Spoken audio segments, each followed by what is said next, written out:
Viscosity is an important physical quantity describing the fluidity of a liquid. Today, we will learn about the kinematic viscosity of oil products when a liquid moves under the action of an external force. The property of internal friction generated between molecules is called viscosity. Viscosity is divided into dynamic viscosity and kinematic viscosity. There is a simple conversion relationship between the two. The viscosity of light diesel and automotive diesel is evaluated using kinematic viscosity. Dynamic viscosity is a measure of the internal friction when a liquid flows under a certain shear force. When the fluid is in a laminar flow state, it conforms to Newton's law of viscosity. Tau equals F over S equals eta times dV over dx, where divided by is the velocity gradient. Fluids that conform to the above relationship are called Newtonian fluids, that is, fluids that display a constant viscosity under all shear stresses and velocity gradients are Newtonian fluids. Otherwise, they are called non-Newtonian fluids. The viscous coefficient is an indicator measuring the viscosity of a fluid called dynamic viscosity, referred to as viscosity for short. Its physical meaning is the internal friction generated when two adjacent fluid layers, each with an area of 1 square meter and a vertical distance of 1 meter, move relative to each other at a speed of 1 meter per second. Kinematic viscosity is a measure of the internal friction when a liquid flows under gravity. Its value is the ratio of the dynamic viscosity of the liquid to its density at the same temperature. Its conversion relationship is V equals eta divided by rho. Why do we need to measure viscosity? First, viscosity is an indicator for evaluating the fluidity, atomization, and lubricity of diesel. If the viscosity is too low, the amount of oil leakage between the plunger and barrel of the high-pressure fuel pump increases. The fuel injected into the cylinder decreases and the engine power is reduced. At the same time, if the fuel injection is too close and atomization is poor, it can easily cause localized combustion. If the viscosity is too high, the flow resistance increases, making it difficult to filter and reducing the pump efficiency. The engine fuel supply decreases. The fuel droplets from the injector are large, have a long range and poor atomization, leading to uneven fuel-air mixture, incomplete combustion, and easy formation of carbon deposits. This increases the engine's specific fuel consumption.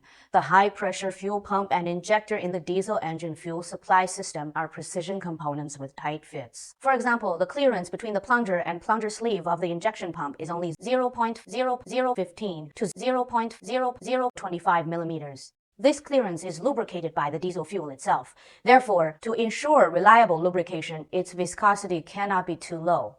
Second, viscosity is an important reference data in process calculations. For example, calculating the pressure loss of liquid in a pipeline requires knowing the viscosity. When the viscosity of petroleum products increases as the temperature decreases, the pumping pressure increases, making transportation difficult. Third, it is used to evaluate the viscosity temperature characteristics of lubricating oils. Lubricating oil should have good viscosity temperature characteristics. This ensures that the viscosity does not change too much with temperature so that the machinery receives reliable lubrication at different temperatures. Fourth, it can be used to classify the grades of lubricating oils. Most lubricating oil grades are classified based on their kinematic viscosity at a specific temperature. For example, refrigerator oils and machine oils are classified based on their kinematic viscosity at 40 degrees Celsius. Cylinder oils are classified based on their kinematic viscosity at 100 degrees Celsius. Fifth, it can be used to judge the refining degree of lubricating oil. The viscosity of petroleum products usually increases as their fraction becomes heavier. However, fractions with the same distillation range can have different viscosities due to differences in chemical composition. Therefore, in production, the change in viscosity can be used to judge the refining degree of lubricating oil. So how do we measure the viscosity of oil products? The viscosity measurement of petroleum products is carried out according to the recommended national standard GB 265 to 1988-2004 determination of kinematic viscosity and calculation of dynamic viscosity of petroleum products. The main instrument is the BMN -1 glass capillary viscometer. This method is applicable to liquid petroleum products that are Newtonian fluids. The kinematic viscosity of a petroleum product is proportional to the time it takes to flow through the capillary. As long as the constant C is known, The viscosity can be determined based on the time the liquid takes to flow through the capillary. During measurement, we fill the sample into a capillary viscometer of suitable diameter. At the measured temperature, we determine the time required for the sample to flow through the capillary of the viscometer over a specified volume. Since the constant C for each capillary viscometer is usually determined in advance, the kinematic viscosity of the sample can be calculated by VAC multiplied by T. Multiplying the kinematic viscosity value of the sample by the density value at the same temperature allows calculation of the dynamic viscosity of the sample. The capillary viscometer constant is only related to the geometry of the viscometer and is independent of the measurement temperature. Generally, viscometers of different specifications are provided with a standard value for C upon factory shipment. The viscometer constant can also be determined by the following method. Using a standard liquid with a known viscosity, measure the time it takes to pass through the capillary viscometer under specified conditions. Then back-calculate the C value. When determining C, note that the viscosity of the selected standard liquid should be close to that of the sample to reduce errors. Students, please think about what the viscosity of oil products is related to: temperature, pressure, or composition. Correct. We can summarize it as the influence of external and internal factors. Let's first look at the relationship with temperature. When the temperature increases, the viscosity of a liquid generally decreases when the temperature rises. The distance between liquid molecules increases and the intermolecular attraction weakens relatively. Therefore, the viscosity of the liquid decreases as the temperature increases. The same applies to petroleum products. The viscosity of oil products decreases with increasing temperature, eventually approaching a limit value. The limiting viscosities of various oil products are very close.